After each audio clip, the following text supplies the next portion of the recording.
Se você gosta dessas histórias reais e emocionantes, já se inscreve no canal para me dar uma força e comenta aí de qual cidade você está assistindo essa história.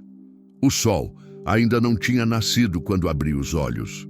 O galo do vizinho cantava longe, do outro lado do pasto, e o cheiro de terra seca entrava pela janela aberta. Levantei devagar, sentindo o corpo pesado, os joelhos reclamando da idade e do trabalho duro. 52 anos nas costas e a sensação de que cada um deles tinha deixado marca. A cama estava fria do lado de Marta. Sempre esteve nos últimos 3 anos. Mas ainda passava a mão ali sem querer, como se fosse encontrar o calor dela, o jeito que ela se encolhia debaixo do lençol mesmo no verão. Bobagem de viúvo, eu sei, mas tem coisas que a gente não controla. Me vesti no escuro mesmo, calça de brim surrada, camisa de manga comprida para proteger do sol, botina que já conhecia cada buraco da fazenda. A casa cheirava a silêncio e a madeira velha. De vez em quando eu ouvia um estalo, a casa se acomodando, e por um segundo achava que era ela na cozinha, preparando café, mas era só a solidão pregando peça. Acendi o fogo do fogão a lenha. A chama pegou devagar, lambendo a madeira seca, enchendo a cozinha com aquele cheiro de fumaça boa que sempre me lembrava da infância, da casa da minha mãe, lá no sertão de Goiás. Coloquei a água para ferver, peguei o coador de pano manchado de tanto uso, joguei o pó dentro. Café forte, bem forte, do jeito que homem de roça precisa para aguentar o dia. Sentei na cadeira de sempre, a que ficava de frente para a janela da cozinha. As outras 4 cadeiras estavam vazias, cada uma com uma camada fina de poeira. A mesa grande de madeira maciça que a gente tinha comprado quando os filhos eram pequenos, agora servia só para mim. Tomei o café, olhando o dia clarear lá fora, vendo o céu mudar de preto para azul escuro, depois para aquele tom avermelhado que anunciava calor. Marta fazia bolo nessa cozinha. Bolo de fubá, de laranja, aquele de chocolate que os meninos pediam todo domingo. A casa ficava cheirosa, ela cantarolava baixinho enquanto mexia a massa e eu ficava ali tomando café, só olhando, achando que aquilo ia durar para sempre, que a gente sempre ia ter essas manhãs. Mas câncer não respeita plano de ninguém. Terminei o café, lavei a caneca, deixei ela de boca para baixo no escorredor. Saí para o terreiro ainda com o gosto amargo na boca. Lá fora, o mundo estava acordando. As cigarras começavam a cantar, aquele zunido alto que enchia o ar quente. Os pardais pulavam no pé de manga perto da casa, brigando por espaço. Uma brisa leve levantava a poeira vermelha do chão, fazendo redemoinhos pequenos que sumiam logo. O curral ficava a uns 100 metros da casa. Caminhei devagar, sentindo o calor começar a subir, mesmo sendo só 6 da manhã. O capim estava seco, amarelado, esperando a chuva que não vinha faz 2 semanas. As vacas me viram chegar e começaram a se mexer, mugindo baixo, sabendo que era hora da ordenha. "Bom dia, meninas", falei, e minha própria voz soou estranha. Não tinha ninguém para conversar, então acabava falando com os bichos mesmo. Abri o portão, deixei elas entrarem uma por uma. Conhecia cada uma pelo nome: Estrela, Mimosa, Princesa, Bonita. Marta tinha dado nome em todas, e eu nunca tive coragem de mudar. Às vezes achava que as vacas também sentiam falta dela, do jeito delicado que ela tinha de passar a mão no focinho delas. Sentei no banquinho baixo, encostei o balde de alumínio, comecei a ordenhar. O leite batia no fundo do balde fazendo aquele som que sempre me acalmava. Era um trabalho mecânico, repetitivo, que deixava a cabeça livre para vagar, e ela vagava sempre para o mesmo lugar, para o passado, para os dias que não voltam mais. A fazenda tinha sido herança do meu pai. 200 alqueires de terra boa, boa para pasto e para plantação. Eu e Marta criamos os 3 filhos aqui. Eles brincavam no terreiro, subiam nas árvores, ajudavam na época da colheita. Mas foram crescendo, foram embora. Um mora em Goiânia, trabalha com computador, coisa que eu não entendo. Outro foi para o sul, Casou com uma moça de Santa Catarina, tem 2 filhos que eu mal conheço. A caçula virou professora em Brasília, vem visitar 2 vezes por ano, sempre correndo, sempre com pressa de voltar. Não os culpo. A roça é dura, a solidão é pior ainda. Eles têm vida deles agora. Terminei a ordenha quando o sol já estava alto, queimando forte. Levei o leite para casa, passei no coador de pano, guardei na geladeira velha que roncava, feito um motor cansado. Tomei outro café, comi um pedaço de pão dormido com manteiga. O resto do dia foi igual aos outros. Consertei uma cerca que as vacas tinham derrubado. Capinei ao redor da horta que eu tentava manter, mais por teimosia que por necessidade. Verifiquei a bomba d'água do poço que andava falhando.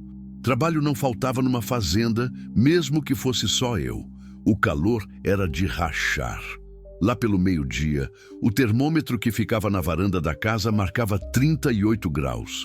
O ar tremia em cima da terra vermelha, criando miragens no horizonte. Sentei um pouco na sombra da mangueira, limpei o suor da testa com o lenço que carregava no bolso. As cigarras cantavam sem parar, um barulho ensurdecedor que enchia a cabeça. Olhei para a casa grande. 2 andares, varanda larga, paredes que já foram brancas e agora estavam desbotadas, janelas fechadas, quartos vazios, uma casa grande demais para um homem só. Às vezes pensava em vender tudo, ir morar na cidade perto de algum dos filhos, mas aí olhava em volta, via a terra que meu pai trabalhou, que eu trabalhei a vida toda e não conseguia. Essa terra tinha suor meu, tinha memória de Marta, tinha pedaços dos meninos crescendo. Não era só terra, era história. O dia foi morrendo devagar, do jeito que morre no interior. O sol desceu vermelho, grande, pintando o céu de laranja e roxo. Os grilos começaram a cantar, substituindo as cigarras. O vento da noite trouxe um alívio pequeno para o calor. Voltei para casa quando já estava quase escuro. Esquentei arroz e feijão que tinha feito no domingo. Fritei um ovo, comi ali mesmo, na beira do fogão, em pé. Não tinha sentido pôr a mesa para um homem só. Depois do jantar, tomei banho na água fria da caixa. Senti ela escorrer levando o cansaço e a poeira do dia. Me deitei cedo, como sempre. Mas o sono demorava a vir. Ficava ali, olhando o teto escuro, ouvindo os sons da noite. A casa estalava, se acomodando. Algum bicho mexia no forro. Lá longe, uma coruja piava. E eu pensava na vida que tinha sido, na vida que era agora, nesse vazio grande que nenhum trabalho pesado conseguia preencher. Tinha me acostumado com a solidão, ou achava que tinha. Mas a verdade é que ela pesava mais a cada dia. Se enfiava em cada canto da casa, em cada refeição sozinha, em cada noite de silêncio. Eu era um homem acostumado a cuidar da terra, dos bichos, de consertar o que quebrava. Mas não sabia consertar o vazio que Marta tinha deixado. Acabei dormindo tarde, como sempre, embalado pelo canto dos grilos e pelo vento que balançava as árvores lá fora. Continue 16 e o 7 Architected Narrative Chapter, with sensory details and emotional contrast to usuário, quer que eu continue para o capítulo 2. Seguindo a estrutura sugerida, este deve ser o encontro inesperado, onde o fazendeiro encontra a família abandonada na estrada. Preciso criar uma cena forte de encontro na estrada, mostrar a vulnerabilidade da família, usar descrições sensoriais brasileiras, calor, poeira, cheiro de mato, etc. Mostrar o contraste entre a dureza e os gestos de humanidade. Desenvolver bem o capítulo, sem o mini-texto, resumido no final. Deixar o leitor curioso para o próximo capítulo de forma natural.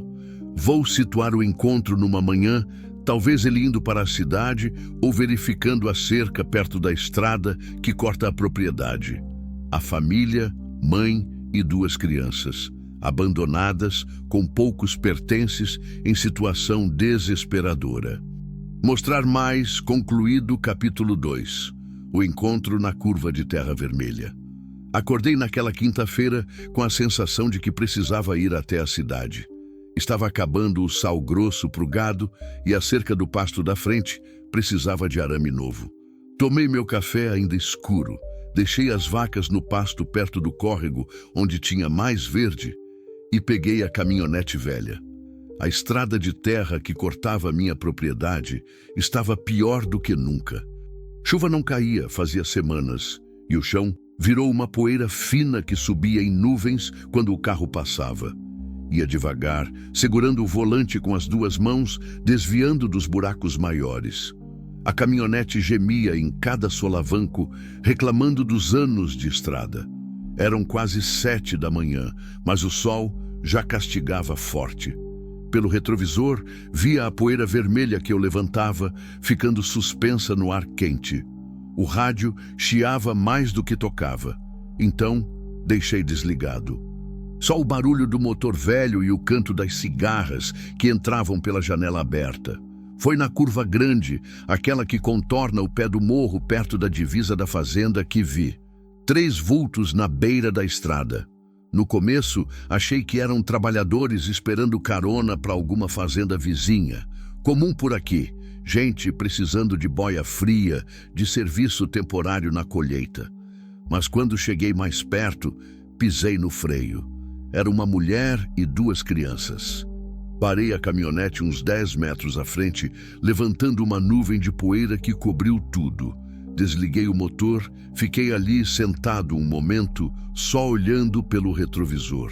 A mulher tinha se virado para trás quando ouviu o carro, protegendo as crianças com o corpo, como bicho protege filhote de perigo. Desci devagar, fechando a porta com cuidado para não fazer barulho brusco. Não queria assustar mais do que já deviam estar. "Bom dia", falei tirando o chapéu. Marta sempre dizia que eu tinha que tirar o chapéu quando cumprimentava a mulher. Mesmo depois de 3 anos, o gesto vinha automático. A mulher me olhou com aqueles olhos cansados, que já tinham visto coisa demais. Devia ter uns 30 e poucos anos, mas parecia mais velha. Magra, muito magra, com uma blusa desbotada e uma saia que já foi azul. O cabelo preso num rabo de cavalo desfeito, fios grudados na testa suada. E os olhos, tinha medo naqueles olhos. As crianças se esconderam atrás dela. Um menino de uns 6 anos, magrinho, com uma camiseta grande demais. E uma menina menor, talvez uns 4, com um vestidinho cor-de-rosa todo sujo de poeira. "Bom dia", ela respondeu baixinho, voz rouca de quem passou sede. Olhei em volta. Eles não tinham quase nada. Uma sacola de pano velha, um cobertor enrolado, uma garrafinha de água vazia jogada no chão. Nenhuma sombra por perto, só o sol rachando forte em cima das cabeças deles. "A senhora está bem?", perguntei, já sabendo que não estava. "Ninguém fica na beira de estrada de terra no meio do nada se está bem." Ela hesitou, mordendo o lábio. Os olhos dela ficaram molhados, mas ela piscou rápido, segurando as lágrimas. Orgulho de quem não quer mostrar fraqueza na frente dos filhos. "A gente..."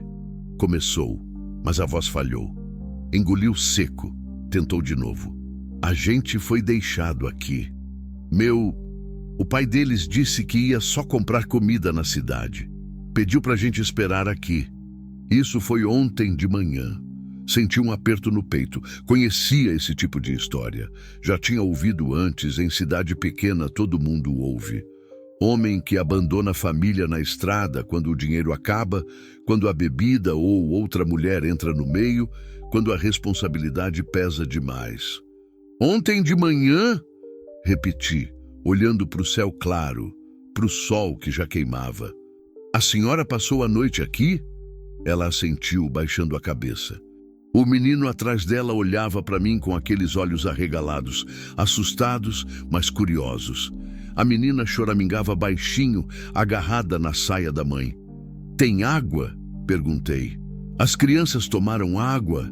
"Acabou de manhã cedo", disse ela, e a voz saiu quase num sussurro. Eu dei o resto para eles. Fui até a caminhonete e peguei a garrafa térmica que sempre levava. Estava ainda meio cheia de água gelada. Voltei e estendi para ela. Toma, dá para as crianças primeiro. Ela pegou a garrafa com mãos tremendo. Não sei se era de nervoso ou de fraqueza. Ajoelhou na poeira, chamou os pequenos. Vem, meus amores, tem água. O jeito que ela falou, com uma doçura que sobreviveu a tudo que ela tinha passado, me acertou em cheio. Vi Marta na minha cabeça, falando com nossos filhos do mesmo jeito, naquele tom que era só amor puro. As crianças beberam com vontade, a água escorrendo pelos cantos da boca. A mulher limpou o rosto deles com delicadeza, mesmo com as próprias mãos sujas de poeira. A senhora também precisa beber, insisti. Ela bebeu, mas só um gole pequeno, guardando o resto. Mãe é assim. Sempre pensa nos filhos primeiro, mesmo morrendo de sede. Fiquei ali parado com o chapéu nas mãos, sentindo o peso da situação.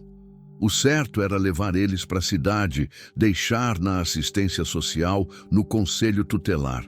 Tinha gente preparada para isso, gente que sabia lidar com esse tipo de coisa.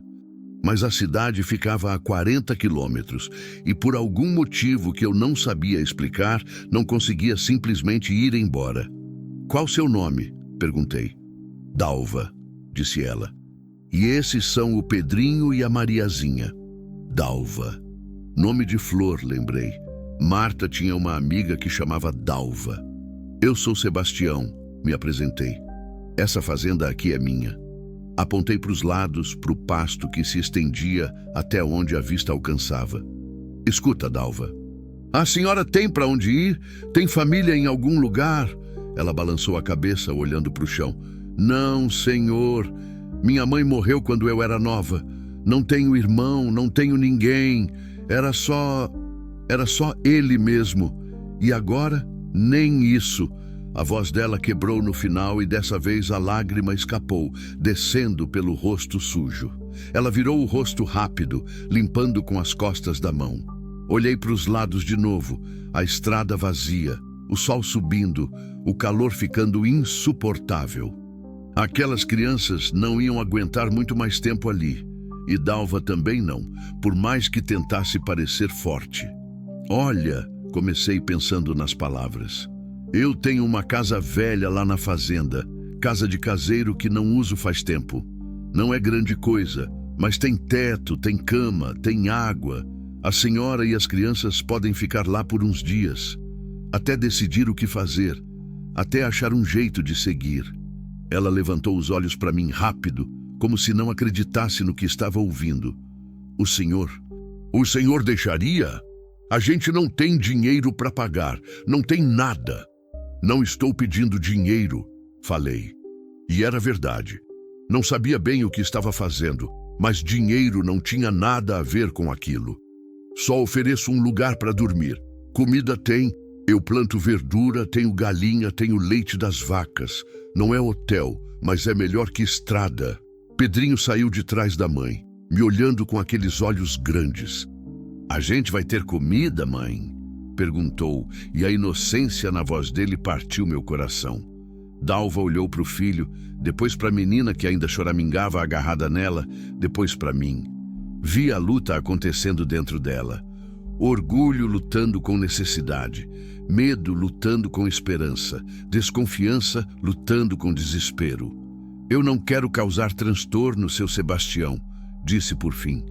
Mas, se o senhor deixar a gente ficar só uma noite, só até eu pensar direito, eu agradeço. Então vamos, falei, pegando a sacola de pano que estava no chão. Era leve demais, não tinha quase nada dentro. Entra na caminhonete, vou levar vocês para a fazenda. Ajudei eles a subir na cabine. Pedrinho e Mariazinha sentaram no meio, Dalva na janela. Os pequenos tinham aquele cheiro de criança que passou aperto, misturado com poeira e suor. Mas também tinha aquele cheiro de infância, de inocência, que ainda não foi completamente tirada. Liguei o motor, dei a volta, comecei a voltar para a fazenda. Pelo retrovisor vi a curva ficando para trás. o lugar onde eles tinham passado a noite esperando alguém que não voltou. Dalva olhava pela janela quieta, com as mãos no colo. Mariazinha tinha encostado a cabeça na mãe e parecia estar quase dormindo. Pedrinho olhava para frente, atento a tudo, pequeno, mas já aprendendo a ser o homenzinho que a vida ia forçar ele a ser cedo demais. Não falamos nada durante o caminho. Só o barulho do motor, o rangido da caminhonete velha e lá fora o sol castigando a terra seca. Quando passamos pelo portão da fazenda, vi Dalva olhar ao redor, vendo os pastos, as vacas, a casa grande no topo do terreiro. E pela primeira vez, desde que eu tinha parado na estrada, vi algo além de medo nos olhos dela. Vi um pouquinho de esperança. Continue 16.09 Architected Narrative Continuation with Sensory Details and Character Development. O usuário quer que eu continue a história. Agora estamos no capítulo 3. Vamos ver a estrutura. Capítulo 1. Estabeleceu a solidão do protagonista. Sebastião. Capítulo 2. O encontro com Dalva e as crianças na estrada. Capítulo 3 deve mostrar a chegada à fazenda e à casa velha do caseiro. Preciso descrever a casa velha com detalhes sensoriais brasileiros, mostrar a reação de Dalva e das crianças, estabelecer o início da convivência, manter a ambientação emocional forte, cheiros, sons, sensações, trabalhar a hesitação de Dalva, o orgulho dela, mostrar pequenos gestos de humanidade de Sebastião. Começar a plantar as sementes do mistério da casa, mas sutilmente, sem revelar ainda. Manter o ritmo contemplativo, mas envolvente. Vou focar nos detalhes sensoriais da casa velha, na timidez inicial, nos primeiros momentos deles na fazenda, talvez terminar com eles começando a se instalar, Sebastião vendo a casa velha sendo habitada novamente. Mostrar mais concluído. Capítulo 3. A casa do caseiro. A casa do caseiro ficava a uns 200 metros da casa grande, meio escondida atrás de um bosque de eucaliptos que meu pai tinha plantado décadas atrás. Parei a caminhonete no terreiro e todos descemos devagar. Mariazinha tinha adormecido no colo da mãe e Dalva a carregava com cuidado, tentando não acordá-la. É ali, apontei para o caminho de terra batida que serpenteava entre as árvores. Fomos a pé. O chão estava coberto de folhas secas de eucalipto que estalavam sob nossos pés. O cheiro forte e medicinal das árvores enchia o ar, misturado com o perfume adocicado de alguma florada que eu não conseguia identificar. Pedrinho caminhava grudado na mãe, mas os olhos dele percorriam tudo. As árvores altas, os pássaros que cantavam nos galhos, uma lagartinha verde que atravessou o caminho correndo. A casa apareceu quando saímos do bosque. Era pequena, construção antiga de pau a pique e adobe, com paredes grossas que mantinham o fresco mesmo no calor do meio-dia. O telhado de telhas velhas estava coberto de musgo em alguns pontos e tinha um pé de jabuticabeira do lado esquerdo que já estava ali quando meu pai comprou a fazenda. Tinha sido a casa do caseiro por anos, até o velho Zé Antônio se aposentar e ir morar com a filha na cidade. Isso fazia uns 5 anos. Desde então, a casa ficou ali, fechada, esperando. Eu passava de vez em quando para ver se estava tudo certo, se não tinha goteira, se os cupins não estavam comendo a madeira.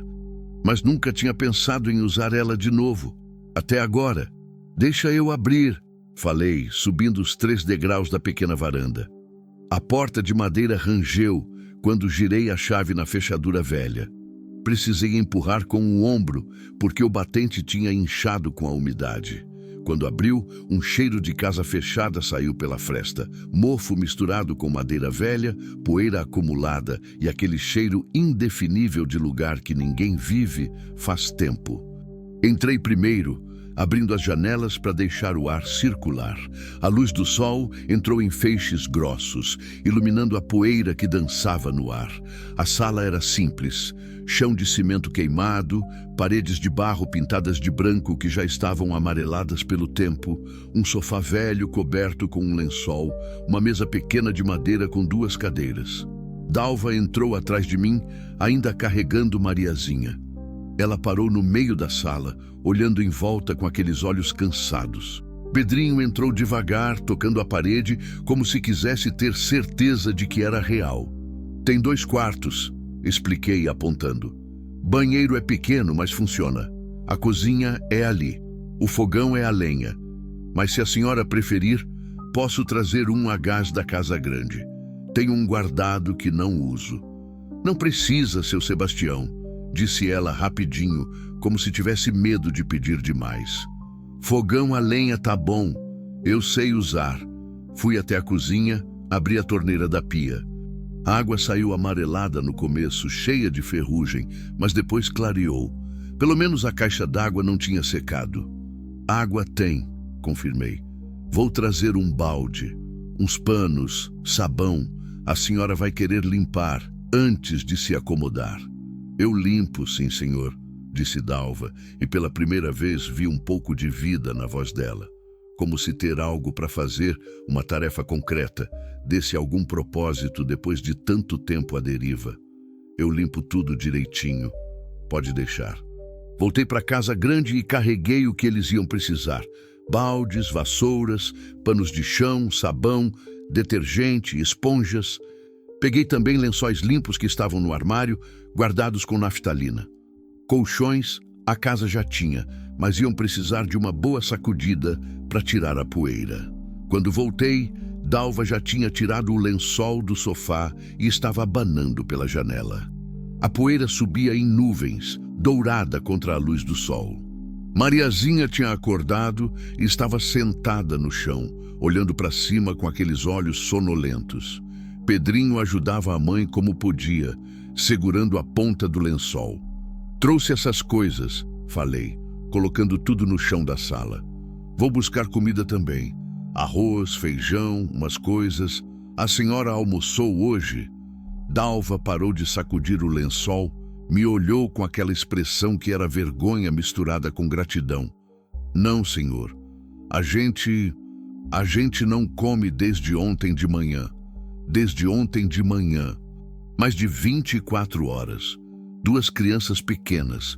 Senti a raiva subir dentro de mim, raiva daquele homem que tinha deixado a própria família na estrada para morrer de fome e sede. Vou trazer comida agora, falei, já virando para sair.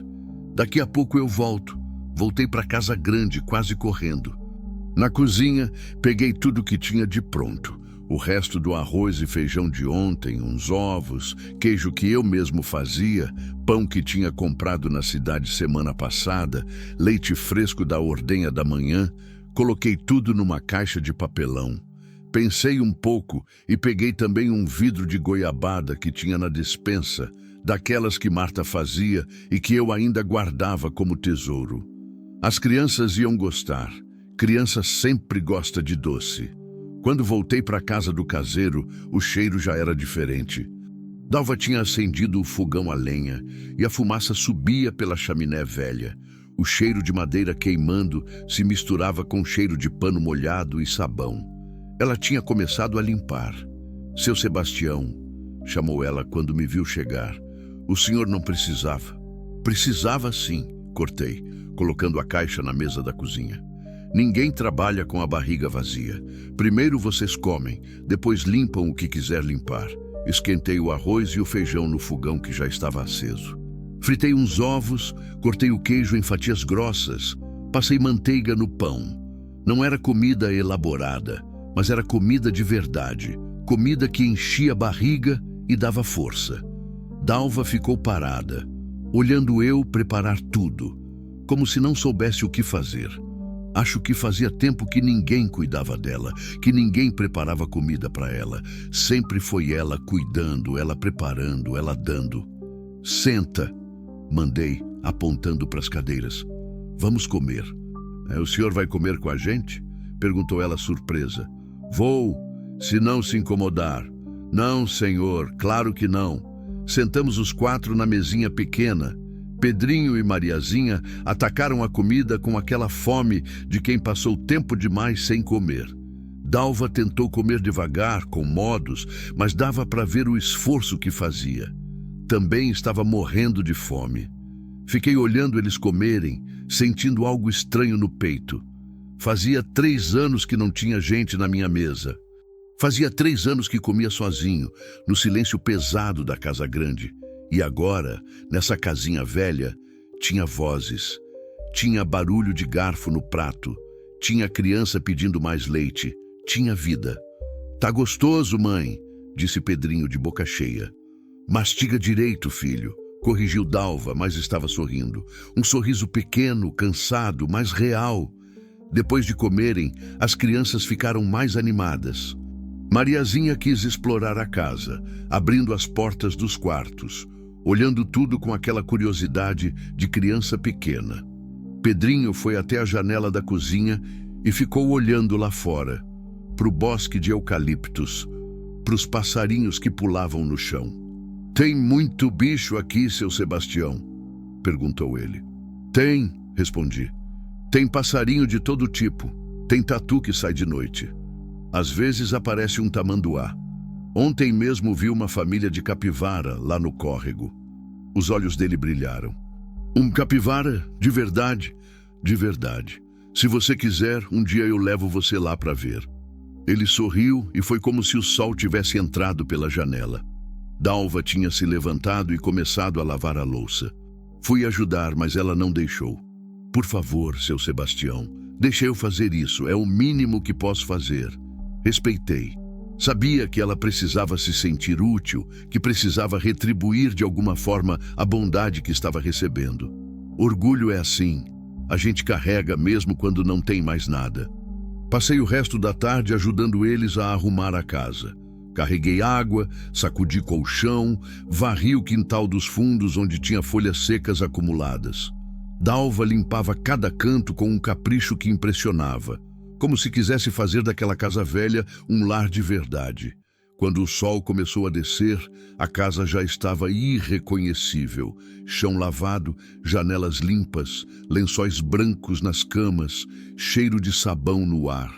As crianças tinham tomado banho numa bacia de alumínio que encontramos no banheiro e agora corriam descalças pela varanda, perseguindo uma borboleta amarela. Seu Sebastião! Chamou Dalva, limpando as mãos no avental que tinha amarrado na cintura. Eu não sei como agradecer. De verdade, o senhor salvou a gente.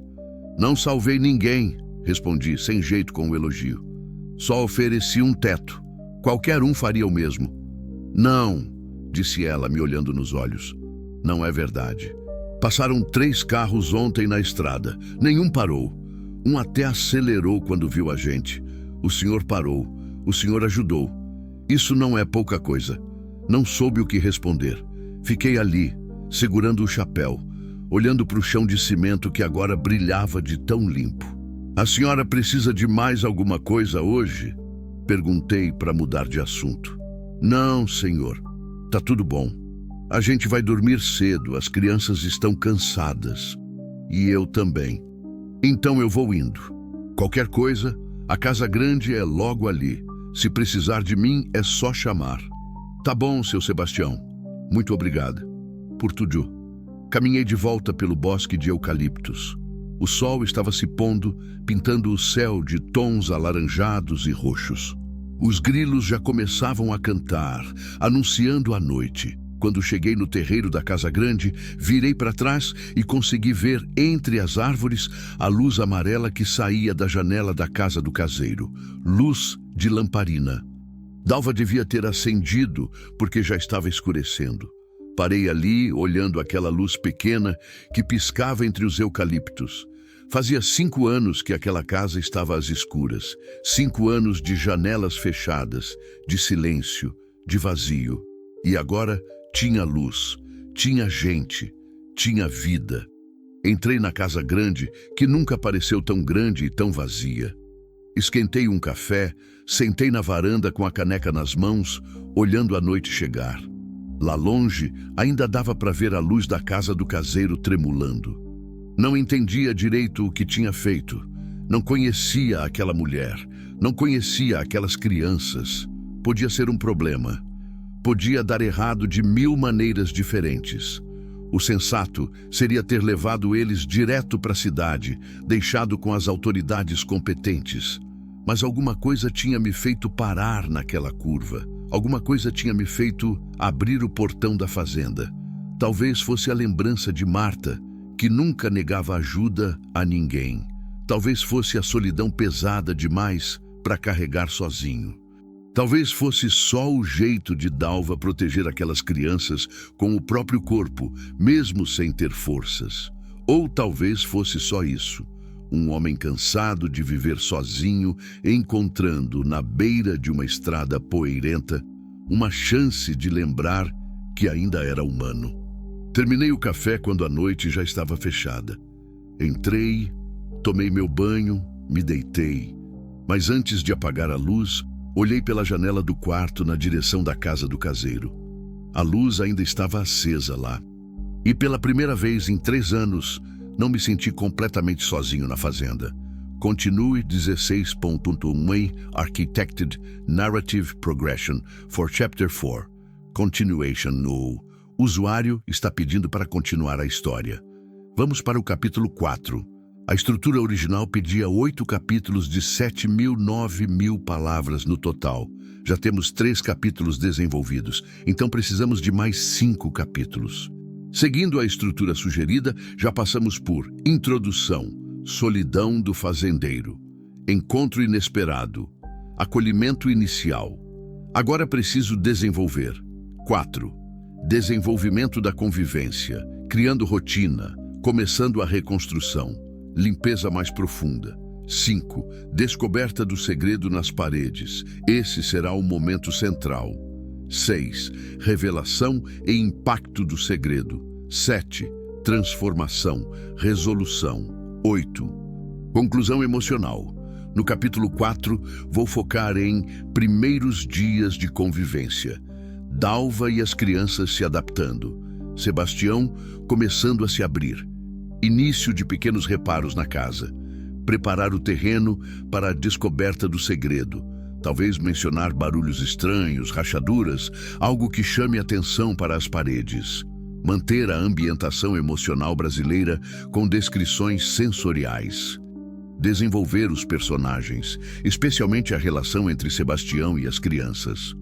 Mostrar Dalva tentando ser útil, trabalhando duro, criar aquele contraste entre dureza da roça e gestos de humanidade. Vou escrever um capítulo bem desenvolvido, com diálogos naturais em português brasileiro, descrições sensoriais fortes e preparando o terreno para a grande descoberta do segredo nas paredes. Mostrar mais concluído, capítulo 4, Raízes que começam a crescer. Os primeiros raios de sol ainda não tinham alcançado o terreiro quando ouvi batidas na porta da cozinha. Levantei assustado, o coração acelerado. Fazia tanto tempo que ninguém batia na minha porta que o som pareceu estranho, quase ameaçador no silêncio da madrugada. Vesti a calça às pressas, fui até a porta de peito nu mesmo, ainda com sono nos olhos. Quando abri, Dalva estava ali, com um balde na mão e as roupas já molhadas de orvalho. "Bom dia, seu Sebastião", disse ela, e parecia envergonhada de ter me acordado. "Desculpa a hora. É que eu pensei... O senhor disse que ordenha cedo, né? Eu posso ajudar." "Sei ordenhar. Aprendi com minha avó quando era menina. Fiquei ali parado, piscando, tentando processar. Ela tinha atravessado o terreiro no escuro, antes do sol nascer, para se oferecer para trabalhar. Dalva, você não precisa... Eu não trouxe vocês aqui para trabalhar. Eu sei, seu Sebastião, mas eu preciso me sentir útil. Não consigo ficar parada recebendo sem dar nada em troca. Não é do meu feitio. Por favor." Tinha uma determinação naqueles olhos cansados que eu conhecia bem. Era o mesmo olhar que Marta tinha quando decidia alguma coisa. Não adiantava discutir. Tá bom, cedi. Mas primeiro toma um café. Não vou deixar você trabalhar de barriga vazia. Enquanto eu terminava de me vestir, ela entrou na cozinha e, sem pedir licença, começou a acender o fogão.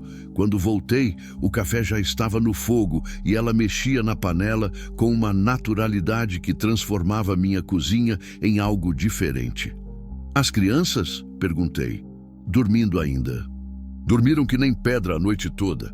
Acho que era cansaço acumulado. Deixei eles na cama, trancados por dentro. Quando acordarem, vou voltar correndo. Tomamos café juntos na mesa da cozinha e foi estranho. Bom, mas estranho. Ela sentada ali onde Marta sentava, mas diferente. Mais quieta, mais cuidadosa, como se tivesse medo de ocupar espaço demais. Fomos para o curral quando o céu começava a clarear. Dalva pegou o banquinho sem eu precisar mostrar. Sentou com jeito. Começou a ordenhar a estrela com mãos que sabiam o que estavam fazendo. O leite bateu no balde no mesmo ritmo que o meu, e ficamos ali, lado a lado, trabalhando em silêncio. Minha avó tinha umas 5 vacas, disse ela depois de um tempo, sem parar de ordenhar. Lá no interior de Minas, eu passava as férias com ela. Ela me ensinou tudo. Disse que mulher tinha que saber se virar, que a vida era dura e não ia ter ninguém para carregar a gente no colo. Sua avó era sábia, comentei. Era, mas morreu quando eu tinha 14. Depois disso foi difícil. Não perguntei mais nada. Cada um tem suas dores e algumas a gente só conta quando está pronto. Respeitei o silêncio dela. Quando terminamos a ordenha, o sol já estava alto. Dalva agradeceu, pegou o balde dela, insistiu em levar metade do leite para a casa do caseiro e saiu quase correndo, preocupada com as crianças. Qualquer coisa, pode deixar eles virem aqui, gritei atrás dela. A casa é grande, tem espaço para brincar. Ela acenou sem se virar, já desaparecendo entre os eucaliptos. Nos dias seguintes, foi criando uma rotina. Dalva aparecia todo dia antes do sol nascer para ajudar na ordenha. Depois voltava para cuidar das crianças, preparar o café deles, limpar a casa do caseiro que ela insistia em manter brilhando. Às vezes, no meio da manhã, eu via Pedrinho e Mariazinha brincando perto do bosque, perseguindo borboletas, juntando gravetos, inventando brincadeiras que só criança sabe inventar. No terceiro dia, cheguei em casa do almoço e encontrei uma marmita embrulhada num pano na varanda. Dentro tinha arroz, feijão bem temperado, uma carne ensopada que cheirava a alho e cheiro verde, e uma farofa que estava melhor que qualquer uma que eu tinha feito nos últimos 3 anos. Dalva tinha cozinhado para mim. Comi devagar, saboreando cada garfada, sentindo algo se mexer no peito. Fazia tanto tempo que ninguém cozinhava para mim. Tanto tempo que comida tinha gosto só de comida, não de cuidado, não de atenção. À tarde, fui até a casa do caseiro levar a marmita de volta. Dalva estava no quintal dos fundos, estendendo roupa num varal que ela mesma tinha improvisado, amarrando corda entre 2 árvores. As roupas das crianças balançavam ao vento, pequenas, coloridas, limpas. A comida estava uma delícia, falei. Mas você não precisava. Eu queria, respondeu ela, prendendo uma camiseta do Pedrinho com pregador de madeira. O senhor tem feito tanto pela gente. É o mínimo. Dalva, eu já disse, não estou cobrando nada. Eu sei, seu Sebastião. Mas eu preciso fazer. Preciso sentir que tenho valor, sabe? Que sirvo para alguma coisa além de ser abandonada na beira da estrada. A voz dela tremeu no final e ela virou o rosto rápido, fingindo se concentrar nas roupas. Você tem muito valor, disse, e as palavras saíram mais duras que eu queria, mas era o jeito que eu tinha de falar. Qualquer um vê isso. Você é mãe, trabalha duro, cuida dos seus filhos mesmo quando não tem nada. Isso é muito mais que a maioria consegue fazer. Ela não respondeu, mas vi os ombros dela relaxarem um pouco. Pedrinho apareceu correndo do bosque com Mariazinha atrás. Eles tinham as mãos sujas de terra e sorrisos largos no rosto. "Seu Sebastião", gritou Pedrinho, "a gente achou um ninho de passarinho. Tem uns ovinhos pequenininhos azuis." "É verdade", fingi surpresa. "Que tipo de passarinho?" "Não sei, mas é bonito. Quer ver?" Olhei para Dalva, que acenou com a cabeça sorrindo. Pode ir. Só não mexe nos ovos, tá bom? A mãe passarinho pode abandonar o ninho se sentir cheiro de gente." Seguimos pelo bosque, Pedrinho na frente, guiando, Mariazinha segurando minha mão com aqueles dedinhos pequenos e quentes. O ninho estava num galho baixo de eucalipto, trançado com capim seco e fios de pelo, provavelmente de vaca. Dentro, 3 ovos pequenos, azuis como o céu. "É ninho de sabiá", expliquei. "Daqui a umas 2 semanas vão nascer os filhotinhos. Vocês vão poder ver eles aprendendo a voar." "De verdade?" Os olhos de Pedrinho brilhavam. "De verdade, mas tem que ter paciência. Natureza não tem pressa. Voltamos devagar, eu mostrando para eles os diferentes tipos de árvores, os rastros de bicho no chão, o lugar onde as formigas cortadeiras faziam o caminho delas. Pedrinho absorvia tudo com uma fome de conhecimento que me lembrava meus próprios filhos quando eram pequenos. Mariazinha ia coletando pequenas flores amarelas que cresciam na beira do caminho, fazendo um buquê desajeitado na mão gordinha. Quando voltamos para a casa do caseiro, Dalva estava na cozinha preparando o jantar. O cheiro de comida no fogo, de lenha queimando, de lar enchia o ar. "Seu Sebastião quer jantar com a gente?" perguntou Pedrinho. "A mãe fez muito." Olhei para Dalva, que ficou vermelha. "Eu fiz um pouco a mais mesmo. Se o senhor quiser..." "Quero", respondi, sem pensar muito. "Mas só se deixar eu trazer a sobremesa." Voltei correndo para a casa grande, peguei o último vidro de goiabada de Marta e um queijo fresco que tinha feito semana passada. Quando voltei, a mesa pequena estava posta. 4 pratos, 4 copos, 4 lugares. Uma família. Não era minha família, eu sabia disso. Mas por um momento, sentado naquela mesa pequena, ouvindo Mariazinha contar sobre as flores que tinha achado, vendo Pedrinho comer com vontade, sentindo Dalva sorrir tímida quando eu elogiei a comida, eu me permiti sentir. Sentir que talvez a vida ainda não tinha acabado, que talvez ainda tinha alguma coisa além de solidão e rotina vazia, que talvez Deus tinha colocado aquela família na minha estrada não só para eu ajudar eles, mas para eles me ajudarem também. Depois do jantar, enquanto Dalva lavava a louça e as crianças brincavam na varanda, fiquei olhando a casa. Precisava de reparos. A parede da cozinha tinha uma rachadura grande que ia do teto até quase o chão. Algumas telhas estavam soltas. A porta do quarto dos fundos não fechava direito. "Dalva", chamei. "Amanhã vou dar uma arrumada nessa casa. Consertar essas rachaduras, ver esse telhado. A senhora não se incomoda?" "Incomodar?" Ela pareceu surpresa. "Claro que não, seu Sebastião. Mas o senhor não precisa se dar a esse trabalho." "Preciso sim. Essa casa é minha responsabilidade. E se vocês vão ficar aqui, tem que estar em boas condições." Ela não disse nada, mas vi a expressão mudar. "Se vocês vão ficar aqui." Eu tinha dito como se fosse algo mais permanente. Como se não fosse só uma noite, ou 2, ou uma semana. Como se pudesse ser mais. No dia seguinte, comecei os reparos. Trouxe cal, cimento, ferramentas. Pedrinho ficou do meu lado o tempo todo, me passando ferramentas, fazendo perguntas sobre tudo. Era um menino esperto, aprendia rápido, tinha mãos habilidosas para a idade dele. Comecei pela rachadura da parede da cozinha. Era maior do que parecia. Atravessava toda a espessura da parede de barro. Quando bati com o martelo para alargar e poder fechar direito, o reboco velho começou a cair em pedaços grandes. E foi aí que ouvi um som oco, diferente. Como se ali, atrás daquele reboco velho, tivesse um espaço vazio. Que estranho, murmurei batendo de novo. O som se repetiu, definitivamente oco. O que foi, seu Sebastião? Perguntou Pedrinho, curioso. Não sei. Parece que tem alguma coisa aqui atrás. Dalva tinha ouvido e veio da sala, secando as mãos no avental. Algum problema? Não sei, repeti, agora batendo em diferentes pontos da parede.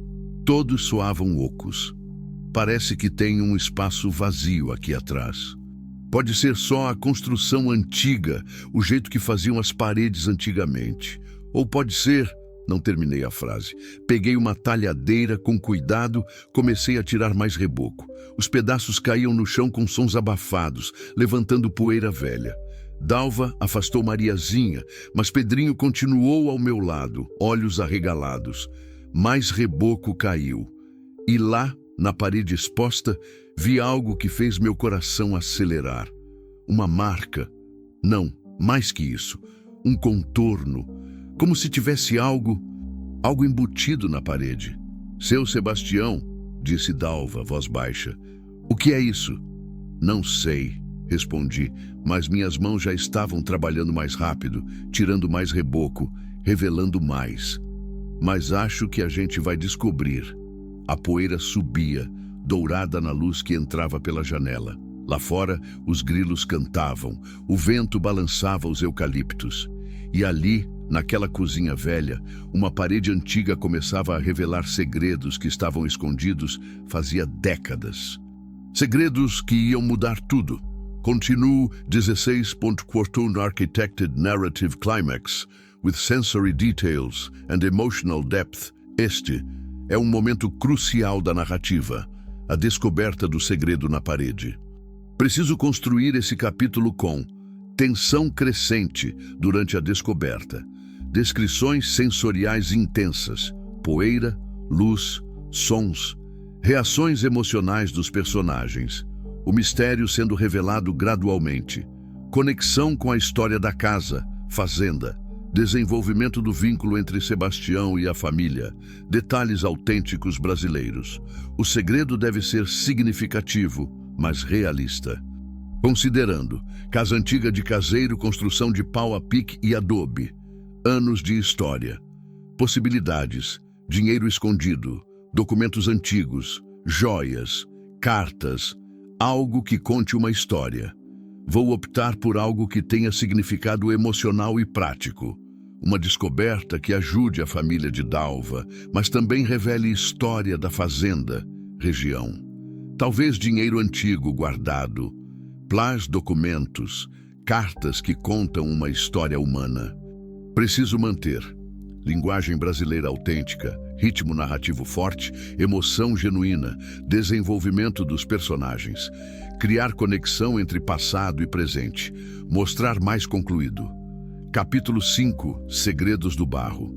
Trabalhei por quase 1 hora, tirando o reboco com cuidado, revelando centímetro por centímetro o que estava escondido naquela parede. A poeira cobria tudo. Meus braços, meu rosto, o chão da cozinha. Dalva tinha afastado as crianças para o quintal, mas continuava ali, parada na porta, olhando em silêncio. O contorno ficava cada vez mais claro. Era retangular, do tamanho aproximado de uma caixa de sapatos, embutido na espessura da parede de barro. Alguém tinha feito isso com propósito, com cuidado. Não era falha de construção, era um esconderijo. Deve fazer muitos anos, falei, mais para mim mesmo que para Dalva. Olha como o reboco estava duro, grudado. Décadas, talvez. Do tempo do caseiro antigo? Perguntou ela. Não sei. O Zé Antônio morou aqui uns 20 anos, mas a casa é muito mais velha. Meu pai dizia que já estava aqui quando ele comprou a fazenda, lá por 1960 e pouco. Deve ter mais de 60 anos essa construção. Finalmente consegui soltar uma placa grande de reboco. Ela caiu no chão se espatifando, levantando uma nuvem de poeira que fez a gente tossir. Quando o ar clareou, vi. Lá, encaixado na parede de adobe, tinha uma lata. Dessas antigas, de mantimento, com a tampa oxidada e a pintura desbotada pelo tempo. Alguém tinha forrado o buraco da parede com pedaços de pano encerado antes de colocar a lata, protegendo contra a umidade.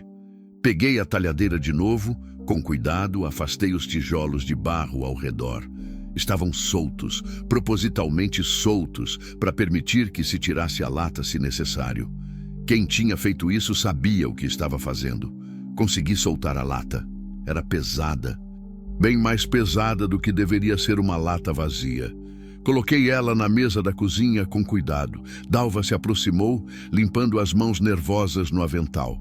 Lá fora, ouvi Pedrinho chamar Mariazinha, os dois brincando sem saber o que estava acontecendo ali dentro. A tampa estava emperrada, corroída pelo tempo. Precisei forçar com uma faca velha, fazendo alavanca. Quando cedeu, fez um barulho seco que ecoou na cozinha silenciosa. Tirei a tampa devagar. Dentro, embrulhado em mais pano encerado amarelado pelo tempo, tinha dinheiro. Muitas notas velhas, cuidadosamente dobradas e amarradas com barbante. Mas não era dinheiro atual. Eram cédulas antigas, algumas que eu reconheci da época da minha infância, outras ainda mais velhas. Meu Deus do céu, sussurrou Dalva. Peguei um dos maços com cuidado. As notas estavam frágeis, mas preservadas pelo pano que as protegia. Comecei a olhar. Cruzeiros novos, cruzados. Moedas que o Brasil já não usava mais, que tinham sido substituídas por outras, que tinham perdido valor com as mudanças econômicas do país. Mas embaixo do dinheiro, embrulhado em outro pano, tinha algo mais. Tirei com cuidado. Era um envelope pardo, grosso, lacrado com cera vermelha que já estava rachada. E junto, uma carta, escrita à mão em papel timbrado antigo. Abri a carta com mãos tremendo um pouco. A letra era cursiva, antiga, caprichada. Lê em voz alta. Quem encontrar isto, saiba que não é roubo. Este dinheiro foi juntado honestamente, centavo por centavo, durante 15 anos de trabalho duro nesta fazenda. Meu nome é João Batista da Silva. Tenho 62 anos e estou doente. Os médicos disseram que não tenho muito tempo. Não tenho família. Minha esposa Maria morreu de parto faz 30 anos, levando junto nosso filho. Depois disso, nunca mais casei. Trabalhei como caseiro aqui, desde que cheguei do Nordeste em 1954, fugindo da seca. O dono da fazenda, seu Antônio, pai do atual dono, foi bom para mim. Me deu casa, trabalho, dignidade. Juntei esse dinheiro pensando em voltar para minha terra, ver meus irmãos que ficaram lá. Mas a doença veio antes. Agora não tenho mais força para viajar. Mal tenho força para sair da cama. Não quero que esse dinheiro vá para o governo quando eu morrer. Quero que ajude alguém que precise, alguém que esteja passando dificuldade igual eu passei quando cheguei aqui sem nada. Por isso escondi aqui, nesta parede, com esta carta. Se você que está lendo isto precisa de ajuda, pegue. Use para recomeçar, para cuidar da família, para ter dignidade. Só peço uma coisa. Reze uma Ave Maria pela minha alma e pela alma da minha Maria. A gente nunca teve filho, mas sempre sonhou em ajudar alguém. João Batista da Silva, 15 de março de 1969. Terminei de ler com a voz embargada. O silêncio na cozinha era pesado, cheio de emoção. Dalva tinha lágrimas escorrendo pelo rosto, limpando com as costas da mão. 1969. Repeti, olhando a data. Faz mais de 50 anos. Seu Sebastião, disse Dalva, voz trêmula. Esse João Batista, o senhor sabia dele? Balancei a cabeça devagar, mexendo nas memórias antigas. Meu pai falava. Disse que quando comprou a fazenda em 1965, já tinha um caseiro morando aqui. Um homem quieto, trabalhador, sozinho. Disse que ele morreu uns anos depois, de doença. Câncer, acho. Meu pai pagou o enterro, disse que era o mínimo que podia fazer. Mas nunca mencionou família, nunca mencionou esse dinheiro. Olhei de novo para o envelope lacrado. Quebrei o lacre de cera com cuidado. Abri. Dentro tinha mais cartas, todas endereçadas a um endereço no interior da Paraíba. Cartas que João Batista tinha escrito para os irmãos, mas nunca mandou. Tinha também uma foto pequena, desbotada, um homem jovem de braço dado com uma mulher grávida, os dois sorrindo, cheios de esperança. João e Maria, antes da tragédia que ia separar eles para sempre. Ele guardou tudo aqui, disse Dalva baixinho. A vida inteira dele, os sonhos dele, tudo nessa lata. Voltei a olhar para o dinheiro. Eram muitas notas, mas de moedas antigas, desvalorizadas. Provavelmente não valia quase nada no mercado de colecionadores. Mas o que importava não era o valor financeiro. Era o valor da história, do sacrifício, da esperança de um homem que tinha perdido tudo, mas ainda queria ajudar alguém. Pedrinho entrou correndo pela porta da cozinha. Parou quando viu a gente parado ali, sério. Mãe, por que tá chorando? Dalva se ajoelhou, abraçou o filho. Estou chorando porque às vezes a gente encontra bondade onde menos espera, filho. Até de pessoas que já foram embora faz tempo. Peguei a carta de novo, reli o último parágrafo. Se você que está lendo isto precisa de ajuda, pegue. João Batista tinha deixado claro, não era tesouro perdido. Era herança deixada de propósito, com instrução específica. E Dalva precisava muito. Dalva, comecei, mas ela me interrompeu. Não, seu Sebastião, a gente não pode ficar com isso. Não é nosso, mas também não é meu, respondi. João Batista deixou claro na carta. Ele queria que fosse para alguém que precisasse. E vocês precisam. Mas o dinheiro não vale nada, disse ela pegando uma das notas antigas. É moeda velha, fora de circulação. Posso levar na cidade? Falei. Tem colecionador que compra essas coisas. Não vai dar uma fortuna, mas vai dar alguma coisa. O suficiente para você recomeçar. Talvez alugar uma casa na cidade, procurar um trabalho, colocar as crianças na escola. Ela ficou me olhando, os olhos verdes ainda molhados de lágrima. Por que o senhor está fazendo isso? Por que está sendo tão bom com a gente? A pergunta me pegou de surpresa.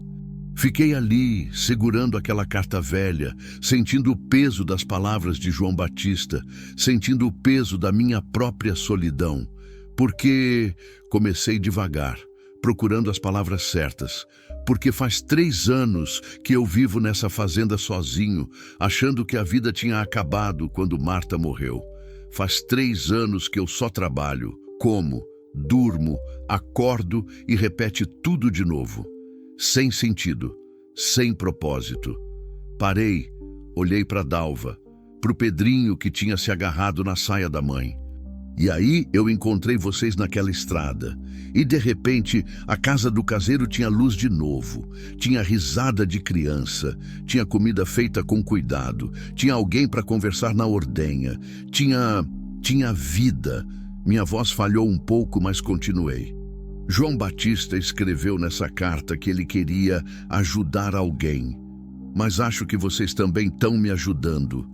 Estão me lembrando que ainda tem razão para acordar de manhã, que ainda tem bondade no mundo, que ainda vale a pena. Dalva soluçou, cobriu o rosto com as mãos. Pedrinho olhou para mim com aqueles olhos grandes tentando entender.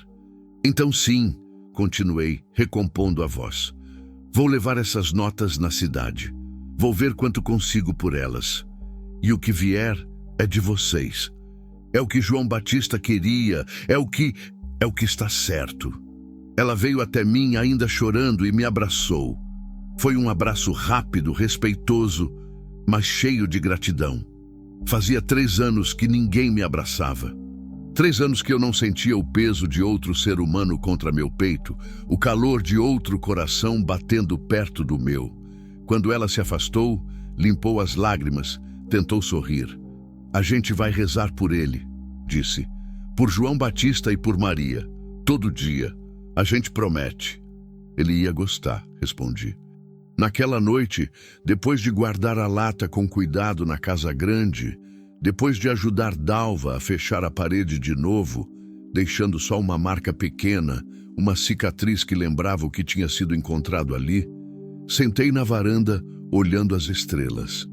A luz da casa do caseiro brilhava entre os eucaliptos. E imaginei Dalva lá dentro, colocando as crianças para dormir, contando para eles sobre João Batista, sobre generosidade que atravessa décadas, sobre como às vezes a vida surpreende a gente nos momentos mais escuros. E pensei em Marta. Será que ela tinha colocado aquela família no meu caminho? Será que era o jeito dela, lá de onde estava, me dizer que ainda não era hora de desistir? Que ainda tinha vida para viver? Amor para dar, propósito para encontrar? Não sei, nunca vou saber. Mas naquela noite, pela primeira vez em 3 anos, agradeci a Deus. Não pela perda, não pela dor, mas pelo encontro. Pela curva da estrada, pela família abandonada, pela parede rachada que revelou mais que dinheiro velho, revelou que bondade não morre, que generosidade ecoa através do tempo, que sempre há esperança, mesmo quando parece que não há. Continue, 16. This is Architected Narrative Progression for Chapter 6. Continuation, o usuário quer que eu continue a história. Estamos no capítulo 5 e a estrutura pedida era de 8 capítulos. Já tivemos a solidão do fazendeiro, o encontro na estrada, acolhendo a família na casa do caseiro, criando raízes e rotina, descobrindo o segredo na parede, dinheiro de João Batista. Agora preciso desenvolver os próximos capítulos. Baseado na estrutura típica dessas histórias que o usuário gosta, os próximos capítulos devem incluir: capítulo 6, desenvolvimento, ir à cidade vender as notas, talvez descobrir mais sobre a história de Dalva, aprofundar os laços. Capítulo 7, complicação, revelação, talvez o ex aparecer ou algum desafio ou decisões sobre o futuro. Capítulo 8, resolução, transformação completa, família formada, redenção mútua. Vou escrever o capítulo 6 agora, focando em Sebastião indo à cidade vender as notas. Mais profundidade na relação com Dalva e as crianças. Talvez descobrir mais sobre o passado dela. Desenvolvimento emocional. Descrições sensoriais fortes da cultura brasileira. Diálogos autênticos. Preciso manter o tom emotivo, os detalhes sensoriais e a progressão natural da história. Mostrar mais concluído. Capítulo 6. O valor das coisas velhas. A cidade ficava a 40 quilômetros de estrada de terra mais 20 de asfalto. Saí cedo numa sexta-feira, com a lata de João Batista cuidadosamente embrulhada numa sacola velha no banco do carona. Dalva tinha insistido em ir junto, mas convenci ela a ficar com as crianças. Não sabia como ia ser, quanto tempo ia demorar, e Pedrinho e Mariazinha estavam felizes demais na fazenda para ficar horas trancados numa caminhonete velha. A estrada estava seca, a poeira subia em nuvens atrás da caminhonete. Passou um caminhão carregado de gado na direção contrária, buzinou comprido em comprimento. Buzinei de volta. Assim que era no interior, todo mundo se cumprimenta, mesmo sem conhecer. Quando peguei o asfalto, a BR-153, o motor da caminhonete roncou aliviado. Liguei o rádio. Tocava uma moda de viola, aquelas antigas que meu pai gostava. Deixei tocando, acompanhando baixinho enquanto dirigia. A cidade era pequena, 18.000 habitantes, mas tinha tudo o que precisava. Mercado, farmácia, posto de saúde, escola e, o que eu procurava hoje, uma casa de numismática que tinha aberto fazia uns 2 anos. O dono era um senhor de São Paulo que tinha se aposentado e vindo para o interior, trazendo a paixão por moedas e cédulas antigas. Estacionei na praça principal, debaixo de um pé de flamboyant que já estava florido, vermelho vivo contra o céu azul. A cidade fervilhava com o movimento de sexta-feira. Gente fazendo compra para o fim de semana, aposentados sentados nos bancos da praça, jogando dominó, crianças de uniforme saindo da escola. A Casa das Moedas ficava numa ruazinha lateral entre um brechó e uma loja de ferragens. A porta tinha um sininho que tocou quando entrei. Cheirava a papel velho e café. "Bom dia!" chamou uma voz do fundo. "Já vou atender." Seu Henrique apareceu de trás de uma cortina, limpando os óculos na camisa. Era um homem baixinho, cabelo branco, olhos vivos de quem gosta do que faz. "Seu Sebastião!" cumprimentou quando me reconheceu. A gente se conhecia de vista, de cruzar na cidade. Que surpresa boa! O que traz o senhor aqui? "Bom dia, seu Henrique. Eu encontrei umas cédulas antigas. Queria saber se o senhor pode dar uma olhada, dizer se tem algum valor." Os olhos dele brilharam. Colecionador é assim, fica que nem criança quando aparece coisa nova. "Claro, claro! Vamos ver. Senta aí, fica à vontade." Coloquei a sacola na mesa, tirei a lata, contei a história resumida. Encontrei na reforma de uma casa velha, morador antigo tinha guardado, tinha uma carta explicando. Não mencionei Dalva, não mencionei que ia dar o dinheiro para ela. Não era assunto de ninguém. Seu Henrique abriu a lata como se estivesse abrindo um tesouro. E para ele, era. Pegou as notas uma por uma, com cuidado, examinando com uma lupa pequena. "Olha isso", murmurava. "Cruzeiro de 1955. Essa aqui é de 1962. Meu Deus, tem até nota do Banco da República de 1948. Foi separando as notas em pilhas, anotando numa caderneta. Demorou quase 1 hora. Eu fiquei ali, tomando o cafezinho que ele ofereceu, olhando as prateleiras cheias de álbuns de moedas, quadros com cédulas antigas emolduradas, livros sobre história monetária do Brasil. "Pronto", disse ele finalmente, tirando os óculos e limpando de novo. "Deixa eu ser honesto com o senhor, seu Sebastião. Em termos de mercado de colecionador, a maioria dessas notas não vale muito. São comuns, tem muitas em circulação entre colecionadores. Mas", levantou o dedo, "tenho mais 5 ou 6 aqui que são raras. Estado de conservação bom, numeração interessante." "Quanto seria no total?" perguntei direto. Não entendia de coleção, só queria saber o que podia ajudar Dalva. Ele fez umas contas no papel, rabiscando números. "Posso dar R$8.500 por tudo. À vista, em dinheiro, se o senhor quiser." Fiquei quieto, processando. 8.500. Não era uma fortuna, mas era muito mais do que eu esperava. Dava para Dalva alugar uma casa na cidade por vários meses, comprar roupa para as crianças, talvez fazer um curso, procurar emprego com calma. "O senhor pode dar 10? Arrisquei. Não era de negociar, mas algo me empurrou a tentar. Por Dalva, pelas crianças. Seu Henrique riu. "O senhor é duro na queda, hein?" Pensou um pouco. "Tá bom, 9.000. É minha última oferta. Essas raras aqui eu vou vender fácil para os meus contatos em São Paulo. Vale a pena." Fechado, estendi a mão. Apertamos. E ele foi até o cofre, voltou com o dinheiro em notas de 50 e 100. Contei na frente dele. Guardei no bolso interno da camisa. Parecia que pesava toneladas aquele dinheiro. R$9.000. A esperança de uma família inteira. Ali dentro da minha camisa xadrez surrada. "Posso perguntar uma coisa, seu Sebastião?" disse seu Henrique enquanto eu já estava saindo.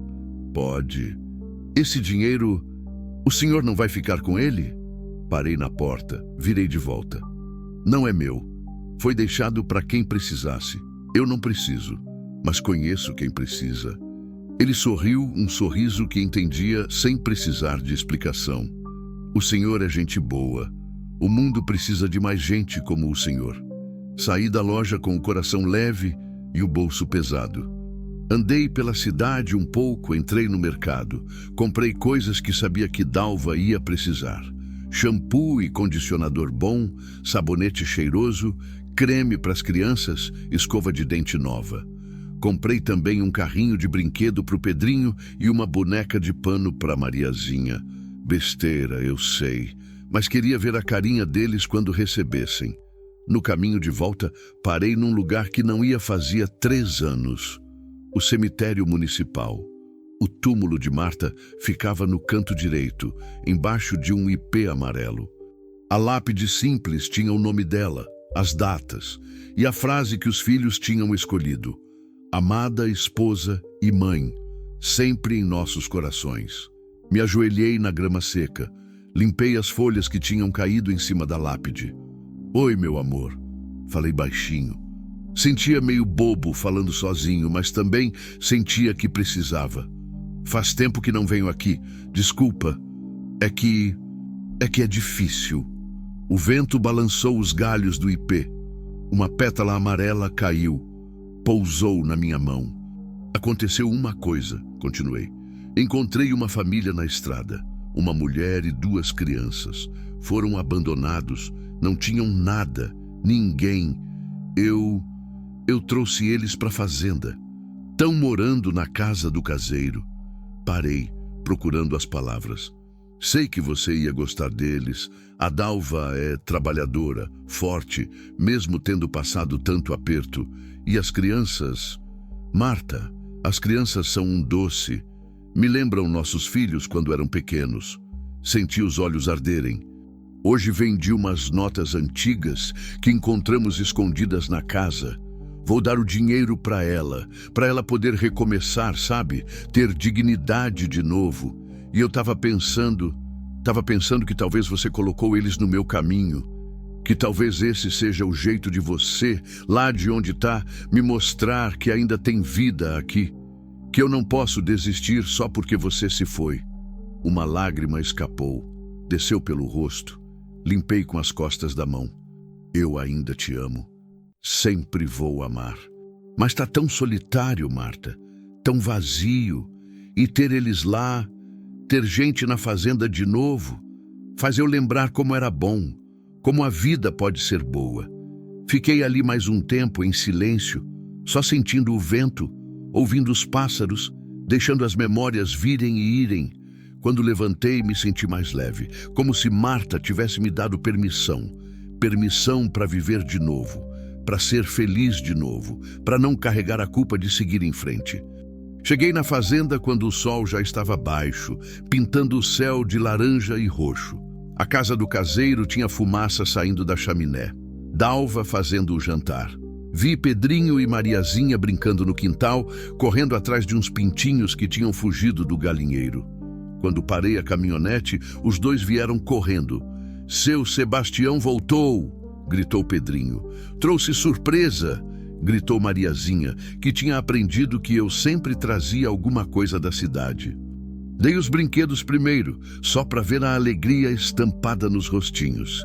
Pedrinho abraçou o carrinho como se fosse ouro. Mariazinha beijou a boneca de pano e saiu correndo para mostrar para a mãe. Dalva apareceu na porta da cozinha, secando as mãos no avental.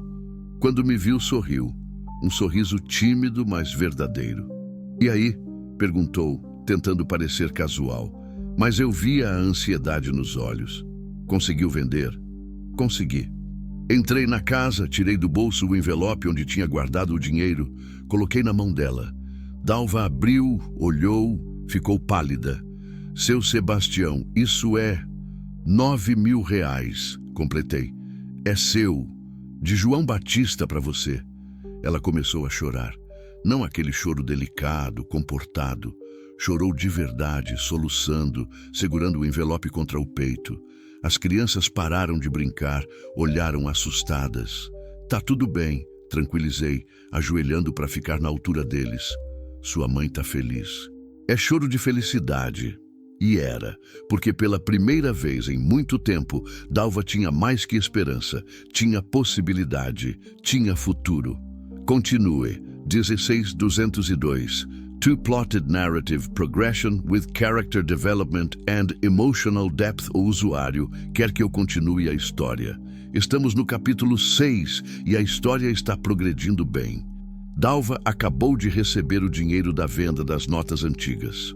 Agora, preciso desenvolver mais a narrativa mostrando a reação de Dalva ao dinheiro, o desenvolvimento da relação entre Sebastião e a família.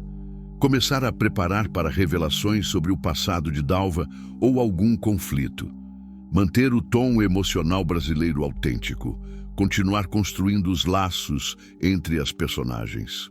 Vou fazer o capítulo 7, focando em como Dalva decide usar o dinheiro. Talvez alguma conversa mais profunda entre ela e Sebastião sobre seus passados. E começar a plantar a ideia de que talvez ela não precise ir embora. Ou talvez surgir algum conflito ou perigo relacionado ao passado dela. Mostrar mais concluído. Capítulo 7. Raízes que se aprofundam. Naquela noite, Dalva não quis que eu fosse embora logo depois do jantar, como tinha se tornado costume. Pediu que eu ficasse, que tomasse um café com ela depois que as crianças dormissem. Tinha uma seriedade no pedido que me fez aceitar sem pensar duas vezes. Pedrinho e Mariazinha caíram de sono cedo, exaustos de tanto brincar com os brinquedos novos. Ajudei Dalva a carregar Mariazinha para o quarto. Ela tinha adormecido no meio da sala, abraçada com a boneca de pano. O quartinho estava arrumado com um capricho que doía no coração. Cobertores bem esticados, roupinhas dobradas numa prateleira improvisada, desenhos que as crianças tinham feito grudados na parede com grude de farinha. Voltamos para a cozinha. Dalva serviu o café em 2 canecas desemparelhadas. Sentou do outro lado da mesa. A lamparina, a querosene, jogava sombras dançantes nas paredes de barro. Lá fora, os grilos cantavam sua sinfonia noturna. Seu Sebastião, começou ela, mexendo o café mesmo sem ter colocado açúcar. Eu preciso falar umas coisas. Preciso que o senhor saiba. Saiba quem eu sou de verdade. De onde eu vim. Dalva, você não precisa... Preciso sim, cortou mais gentil. O senhor fez tanto pela gente. Merece saber se está abrigando gente direita ou não. Fiquei quieto esperando. Ela respirou fundo, como quem se prepara para mergulhar em água fria. Eu conheci o Valdecir quando tinha 19 anos. Ele era caminhoneiro, passava por Uberlândia, onde eu trabalhava num restaurante. Bonito, falante, me prometeu mundo e fundos. Disse que ia me tirar daquela vida de garçonete, que a gente ia ter uma família, uma casa, felicidade. A voz dela ficou distante, perdida nas memórias. No começo foi bom. Casei grávida do Pedrinho, a gente alugou uma casinha simples, mas era nossa. Valdecir trabalhava muito, ficava semanas na estrada, mas quando voltava, trazia dinheiro, trazia presente, era carinhoso. Ela tomou um gole do café, as mãos tremendo um pouco. Aí nasceu a Mariazinha e foi como se alguma coisa tivesse quebrado dentro dele. Começou a beber mais, chegar em casa de madrugada, de mau humor, com cheiro de cachaça, gritava por qualquer coisa, quebrava coisa. Senti a raiva apertar meu peito, mas não falei nada. Da primeira vez que ele levantou a mão para mim, pediu desculpa chorando. Jurou que nunca mais ia acontecer. Eu acreditei. Tinha 2 filhos pequenos, não tinha família, não sabia para onde ir. Ela limpou uma lágrima que tinha escapado, mas aconteceu de novo e de novo, até virar rotina, até eu aprender a ver nos olhos dele quando ia ser um dia ruim. Dalva, deixa eu terminar, por favor, pediu. Faz 6 meses que a bebida ficou pior. Ele perdeu o caminhão, perdeu o trabalho, começou a ficar em casa o tempo todo. Aí começou a falar em ir para Goiás. Disse que tinha um primo que podia dar serviço numa fazenda. Vendeu tudo que a gente tinha, juntou o dinheiro, botou a gente no carro. Ela olhou para as próprias mãos, marcadas de tanto trabalho. No caminho ele parou num bar. Disse que era só para tomar uma água. Ficou lá horas. Quando saiu, estava bêbado. Começou a dirigir torto, gritando, dizendo que estava arrependido de ter casado, que a gente só dava despesa, que ele ia ficar livre. Eu pedi para ele parar, pedi pelo amor das crianças. Ele parou naquela curva, mandou a gente descer. Disse que ia comprar comida e voltava. Nunca voltou. O silêncio que caiu foi pesado. Só o tic-tac do relógio velho na parede, o crepitar da lamparina, o canto dos grilos lá fora. Eu esperei, continuou ela, a voz só um sussurro agora. Esperei porque não tinha para onde ir, porque achei que quando a bebida passasse, quando ele pensasse direito, ele ia voltar. Mas no fundo eu sabia. Sabia que tinha sido abandonada igual lixo na beira da estrada. Ela finalmente me olhou nos olhos. Então é isso, seu Sebastião. Essa é minha história. Não tenho nada de especial. Sou só uma mulher que fez escolhas ruins, que acreditou em promessas vazias, que não teve força para sair antes que fosse tarde demais. Me levantei devagar, rodeei a mesa, puxei uma cadeira para sentar mais perto dela. Dalva, olha para mim, pedi. Ela ergueu os olhos verdes, cheios de lágrima. Você não fez escolhas ruins. Você confiou em alguém que não merecia confiança. Você aguentou porque pensava nos seus filhos. Você é uma das mulheres mais fortes que eu já conheci. Não sou forte, seu Sebastião. Se fosse forte, teria saído antes. Teria protegido meus filhos melhor. Forte não é quem nunca cai. Forte é quem levanta depois de cair. Peguei a mão dela calejada de tanto trabalho. Você tá de pé, Dalva. Tá cuidando dos seus filhos. Tá recomeçando. Isso é força. Ela apertou minha mão, segurou firme. O que eu faço agora, seu Sebastião? Com esse dinheiro, com essa chance, eu posso alugar uma casa na cidade, procurar emprego. Mas eu não quero ir. Eu sei que é muito pedir, eu sei que não tenho direito, mas eu queria ficar aqui. Meu coração disparou. Ficar? Como assim? Trabalhar para o senhor, de verdade. Cozinhar, limpar, ajudar na fazenda. Não de graça, não de favor. Como empregada mesmo, com salário. Eu trabalho duro, seu Sebastião. Acordo cedo, não tenho preguiça. E as crianças não dão trabalho, eu garanto. Pedrinho já pode ajudar em algumas coisas. E Mariazinha é quietinha, obedece direitinho. Ela falava rápido, desesperada, como quem tem medo de perder a chance. Dalva, para. Interrompi, mais suave. Para de se oferecer como se tivesse que provar valor. Você já provou, desde que chegou aqui. Então, o senhor deixa? A gente pode ficar? Olhei para ela, para aquela mulher que tinha sobrevivido a tanto, que ainda tinha esperança depois de ter sido tratada pior que um cachorro na rua. Olhei para a casa ao redor, limpa, cheirosa, cheia de cuidado.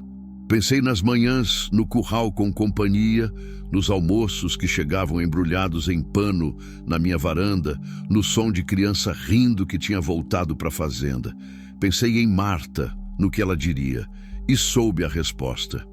Pode ficar, respondi, mas não como empregada, como família. Ela piscou, confusa. Como assim? Essa casa é de vocês agora. De verdade. Vocês moram aqui, cuidam dela, fazem dela um lar. Você ajuda no que quiser ajudar, porque quer, não porque tem que. E eu fico menos sozinho, fico com gente para conversar, para dividir a mesa, para lembrar que a vida continua. Seu Sebastião, eu não posso aceitar isso sem dar nada em troca. Você já deu, disse, e a verdade daquilo me acertou em cheio. Você já deu, trouxe vida para essa fazenda de novo. Trouxe luz, trouxe barulho, trouxe propósito. Dalva desabou no choro de novo. Dessa vez deixei ela chorar, só segurei a mão dela, deixando ela liberar tudo que tinha segurado por tanto tempo. A dor, o medo, a vergonha, mas também o alívio. O alívio de finalmente ter um lugar seguro, um porto depois da tempestade. Quando ela se acalmou, limpou o rosto com a barra do avental. A gente vai fazer dar certo, seu Sebastião. Eu prometo. Vou cuidar dessa casa como se fosse minha. Vou criar meus filhos direito. Vou fazer valer a pena o senhor ter parado naquela curva. Já está valendo, garanti. Ficamos ali mais um tempo, tomando café, conversando sobre planos. Dalva queria plantar uma horta maior nos fundos da casa. Disse que sabia cultivar de tudo. Queria consertar o galinheiro velho que tinha lá, criar umas galinhas poedeiras. Queria matricular Pedrinho na escola da cidade quando as aulas voltassem em fevereiro. Falava com os olhos brilhando, fazendo planos, sonhando de novo. E eu ouvia, concordava, sugeria, sentia algo crescer dentro do peito. Algo que tinha morrido com Marta e que eu achava que nunca mais ia sentir. Esperança. Quando saí para voltar para Casa Grande, a noite estava linda. Céu estrelado, lua crescente brilhando entre as nuvens finas. O ar tinha esfriado um pouco, trazendo aquele cheiro bom de terra e mato. Parei no meio do terreiro, olhei para trás. A casa do caseiro tinha luz nas janelas. Dalva ainda estava acordada, provavelmente arrumando alguma coisa, planejando o amanhã. E olhei para a Casa Grande, que me esperava com suas janelas escuras e seus cômodos vazios. Mas ela não parecia tão vazia quanto antes, porque agora, a 200 metros de distância, tinha vida, tinha futuro, tinha família, não minha família de sangue, mas família do mesmo jeito. A vida tem dessas coisas, a gente perde, sofre, acha que acabou. E de repente, numa curva qualquer de estrada poeirenta, Deus coloca na frente da gente exatamente o que a gente precisava. Não o que a gente pediu, não o que a gente esperava, mas o que a gente precisava. Entrei na Casa Grande, tomei meu banho, me deitei. Mas antes de dormir, rezei. Rezei por João Batista e Maria, como tinha prometido. Rezei por Marta, agradecendo pela vida que tivemos. E rezei por Dalva e as crianças, pedindo para Deus cuidar deles, proteger eles, dar para eles tudo o que mereciam. E pela primeira vez em 3 anos, dormi em paz, sem o peso da solidão esmagando o peito, sem o silêncio ensurdecedor ecoando na casa vazia. Só paz. Continue 16:20 do Architected Penultimate Chapter, Balancing Character Development with Narrative Closure. Estou no capítulo 7 de 8. Então este é o penúltimo capítulo. Preciso começar a encaminhar para o desfecho, mas ainda tenho espaço para desenvolver mais a relação entre os personagens, mostrar a transformação completa e preparar o terreno para o capítulo final que vai consolidar tudo. Elementos que preciso trabalhar. Passagem de tempo mostrando a vida estabelecida, desenvolvimento emocional mais profundo. Talvez algum desafio ou momento de tensão que teste a nova dinâmica. Mais cenas sensoriais brasileiras. Calor, poeira, cheiros, sons. Desenvolvimento das crianças. A transformação de Sebastião. Preparar o terreno para o desfecho satisfatório. Vou focar em passagem de algumas semanas, meses. Rotina estabelecida, momentos de vida cotidiana. Talvez a volta do Valdecir ou algum desafio. Externo, ou melhor, focar na transformação interna, na cura mútua. Preparar para o capítulo final, que vai consolidar essa nova família. Vou criar um capítulo que mostre a passagem do tempo, o enraizamento definitivo dessa família na fazenda. E talvez um momento de crise ou revelação que prepare o desfecho. Mostrar mais concluído. Capítulo 8. Quando a terra aceita as raízes. 2 meses se passaram como se fossem 2 dias.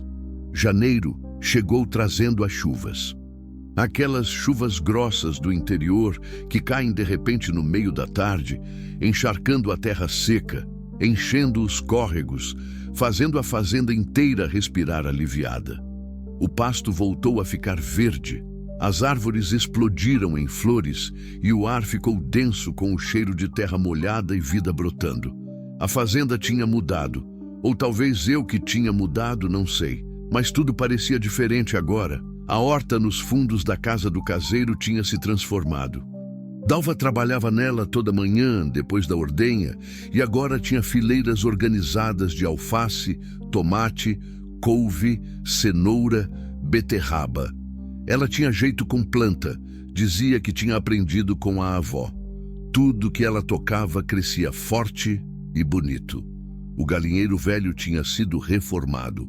Comprei 20 galinhas poedeiras na cidade e Pedrinho tinha assumido como responsabilidade dele cuidar delas.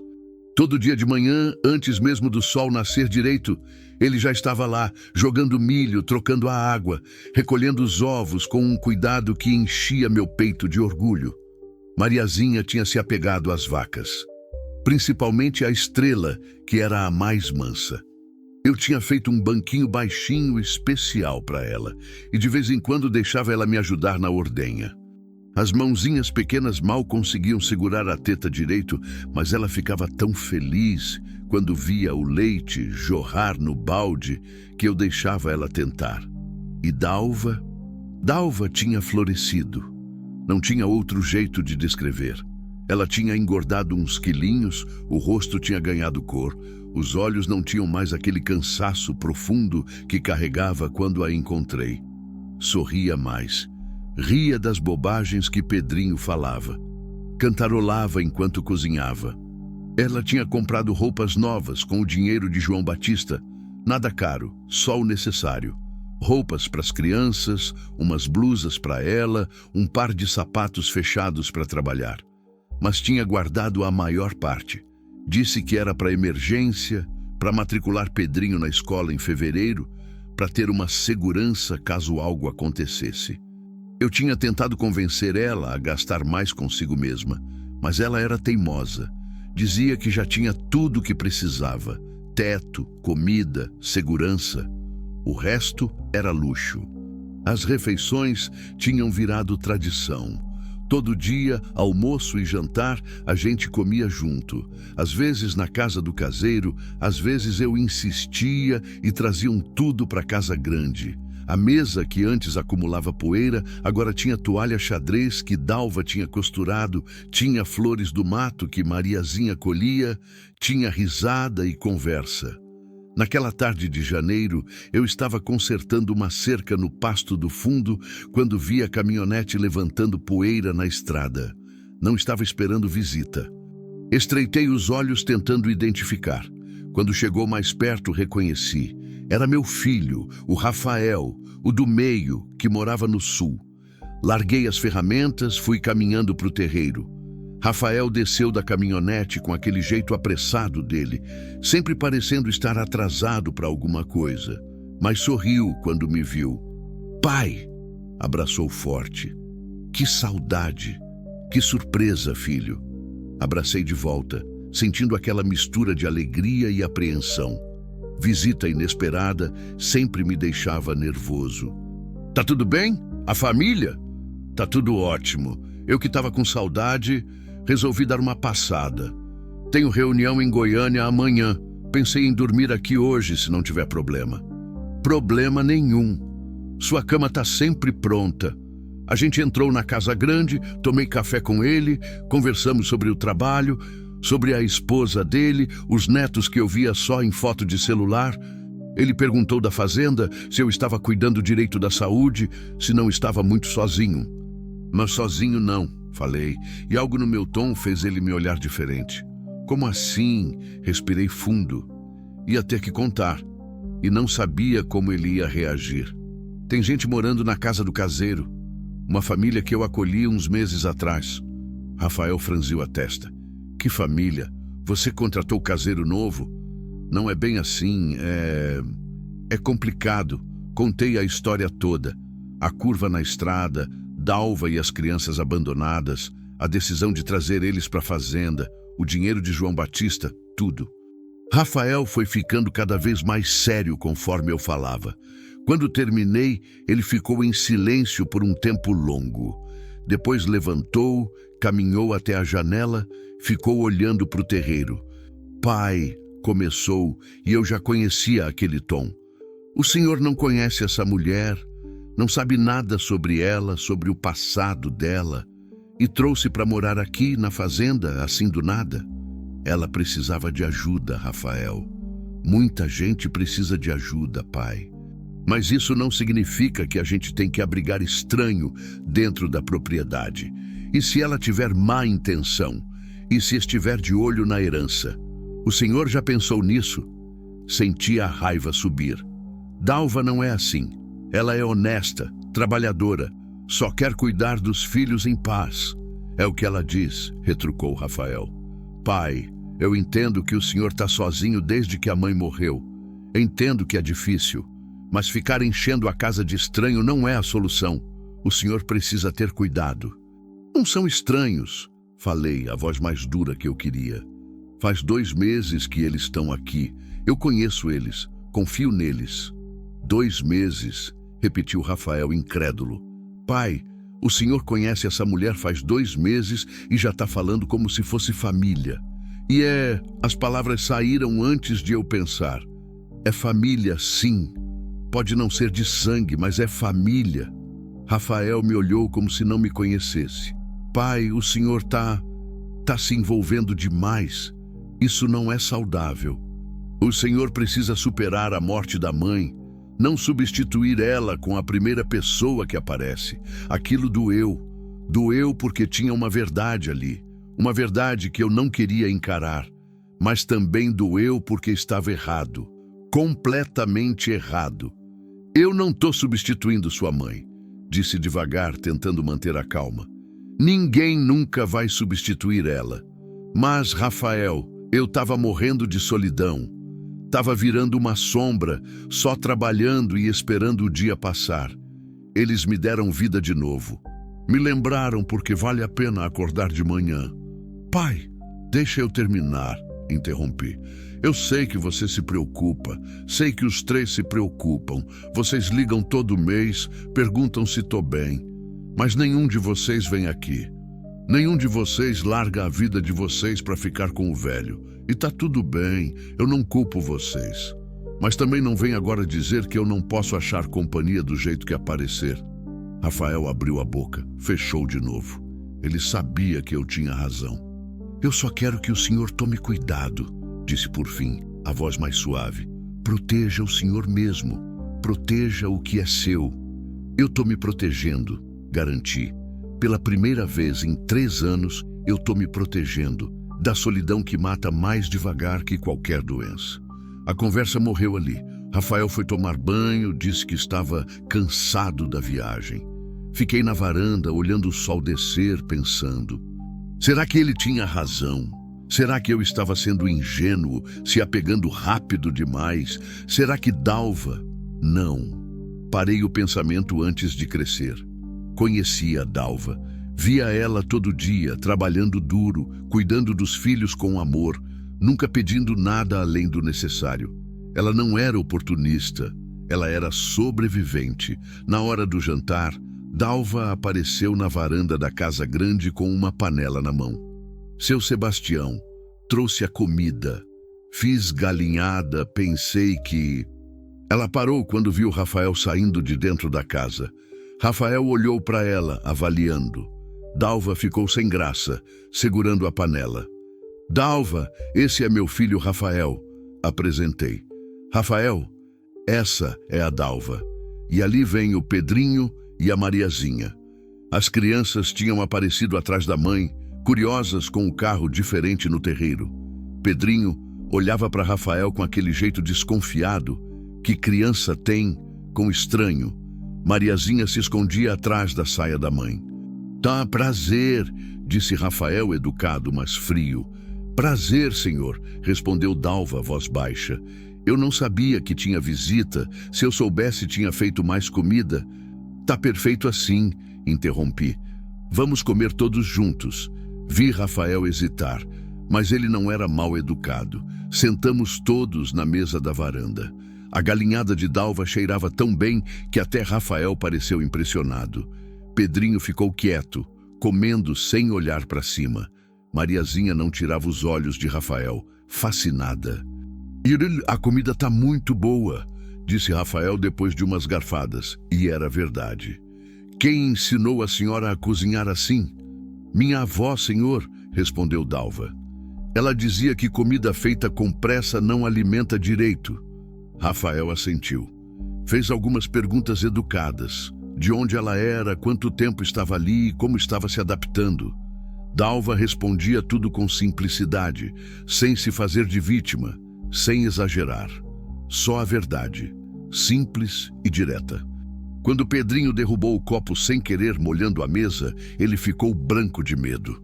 Dalva já estava levantando para buscar pano, mas Rafael pegou o próprio guardanapo, limpou ali mesmo. "Tá tudo bem, campeão", disse ele para o menino. Acontece, e eu vi algo mudar no olhar de Rafael. Vi ele perceber o medo naqueles olhos de criança. Medo de reação violenta, de grito, de punição. Medo que não deveria estar em criança de 6 anos. Depois do jantar, as crianças ajudaram a mãe a recolher a louça. Rafael ficou comigo na varanda, os dois olhando a noite chegar. "O menino", começou ele. "Ele ficou com muito medo quando derrubou o copo." "Ficou", confirmei. "O pai batia neles, nela também." Rafael não disse nada por um tempo. "Ela parece boa pessoa", admitiu finalmente. "É, e as crianças são educadas." "São." Ele suspirou fundo. "Desculpa, pai. Eu julguei rápido demais. É que a gente se preocupa com o senhor aqui sozinho. Fica com medo que alguém se aproveite." "Eu sei, filho, mas às vezes a gente precisa confiar, precisa acreditar que ainda tem bondade no mundo." Rafael ficou mais um pouco, depois se despediu, disse que ia dormir cedo para sair cedo de manhã. Eu fiquei na varanda, vendo a luz da casa do caseiro acesa entre os eucaliptos, e soube, com uma certeza que me enchia o peito, que tinha feito a escolha certa, porque família não é só sangue. Família é quem fica, quem cuida, quem transforma uma casa vazia em lar. E Dalva, Pedrinho e Mariazinha tinham feito exatamente isso. Tinham me devolvido a vida. Continue 16. 25 Architected Satisfying Narrative Closure, Honoring Character Transformation. O usuário pediu para continuar a história. Já temos 8 capítulos completos. A história chegou a um ponto muito bonito. Rafael, o filho, visitou, inicialmente desconfiado, mas começou a entender a situação. A estrutura sugerida era de 8 capítulos, então, tecnicamente, a história está completa. Mas o usuário pediu, continue. Então vou criar um epílogo ou capítulo final que amarre as pontas soltas e dê um fechamento satisfatório à narrativa. Vou criar um momento final que mostre a consolidação dessa nova família, um momento de transformação completa de Sebastião. Talvez um evento que simbolize a permanência definitiva, como matrícula das crianças na escola ou alguma celebração. Fechamento emocional que conecte com todos os temas. Solidão superada, família encontrada, o legado de João Batista cumprido, a memória de Marta honrada, um final que seja esperançoso, mas realista. Vou manter o tom brasileiro autêntico, as descrições sensoriais e dar um fechamento satisfatório que honre a jornada emocional de todos os personagens. Mostrar mais concluído o epílogo. Quando a terra reconhece quem é seu fevereiro, chegou com o calor úmido que gruda na pele e faz a camisa colar nas costas. Era a época de matrícula nas escolas, e naquela segunda-feira de manhã, eu, Dalva e as crianças fomos até a cidade na caminhonete. Pedrinho estava nervoso, mexendo nas mãos o tempo todo. Nunca tinha ido para a escola de verdade. Dalva tinha ensinado ele a ler e escrever em casa, mas escola com outros meninos, professora, quadro negro, tudo isso era novo. "E se os meninos não gostarem de mim?" perguntou ele pela terceira vez. "Vão gostar sim", garantiu Dalva, alisando o cabelo dele. "Você é esperto, educado. Vai fazer amigos rapidinho." A escola municipal ficava no centro da cidade, um prédio antigo, mas bem cuidado, pintado de amarelo claro com janelas azuis. Tinha uma fila de mães, com crianças esperando para fazer matrícula. Dalva apertou o envelope com os documentos contra o peito, CPF, carteira de vacinação, comprovante de residência. O comprovante de residência tinha meu nome e o endereço da fazenda. Quando Dalva tinha me pedido para fazer, eu não hesitei nem um segundo. Eram da fazenda agora. Eram dali. Tinham raízes fincadas naquela terra vermelha, tanto quanto os eucaliptos que cercavam a casa do caseiro. Enquanto esperávamos na fila, uma mulher na nossa frente virou e sorriu para Mariazinha, que estava agarrada na minha perna. "Que gracinha", disse ela. "É sua netinha." Abri a boca para corrigir, mas Mariazinha se adiantou. "Sou", respondeu com aquela convicção de criança de 4 anos. "Ele é meu vô Sebastião." Senti algo apertar na garganta. "Vô Sebastião." Ela tinha me chamado de vô. Olhei para Dalva, esperando que ela corrigisse, mas ela só sorriu, os olhos brilhando. E entendi.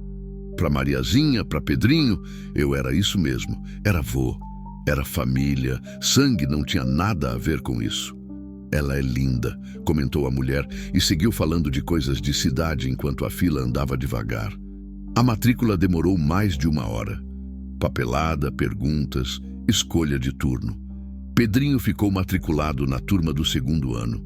A diretora fez um teste rápido e ficou impressionada com o quanto ele já sabia.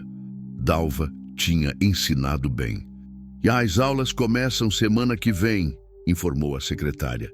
"Ele vai precisar de uniforme, material escolar. Tem a lista aqui." Dalva pegou a lista, os olhos correndo pelos itens. Vi a preocupação passar pelo rosto dela. Cadernos, lápis, borracha, uniforme, mochila, tudo somava.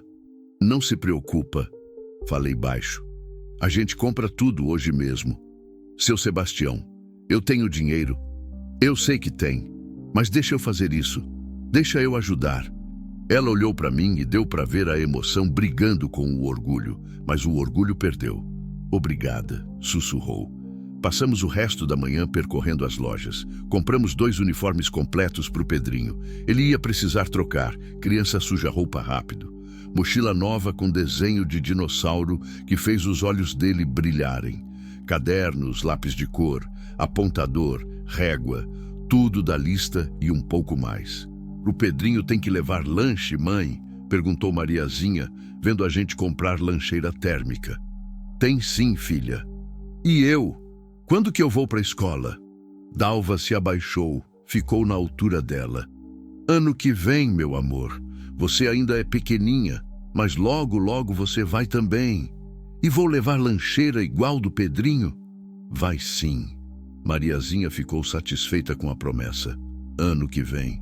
Como se não tivesse dúvida que iam estar aqui ainda. Como se fosse permanente.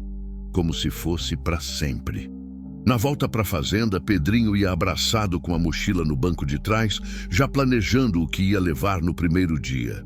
Dalva estava quieta, olhando a paisagem passar pela janela, mas eu via o sorriso pequeno nos cantos da boca. "No que está pensando?", perguntei. Ela demorou para responder. "Tô pensando que faz 6 meses que a gente foi abandonado naquela curva. 6 meses. E parece uma vida atrás." "Parece", concordei. "Às vezes eu acordo de noite e tenho medo", confessou ela. Medo de tudo isso ser sonho. Medo de acordar e a gente tá ainda na beira daquela estrada, esperando alguém que nunca vai voltar." "Não é sonho", garanti. "É real. Vocês estão aqui, tão seguros, e vão continuar aqui quanto tempo quiserem." "Para sempre?", perguntou ela, e tinha uma vulnerabilidade na voz que doía. "Para sempre." Ela limpou uma lágrima que tinha escapado. Sorriu de verdade. "Sabe o que é engraçado, seu Sebastião? Eu perdi tudo. Marido, casa, dignidade. Fui jogada fora igual lixo. Mas olha onde eu tô agora. Olha o que eu tenho. O que você tem?"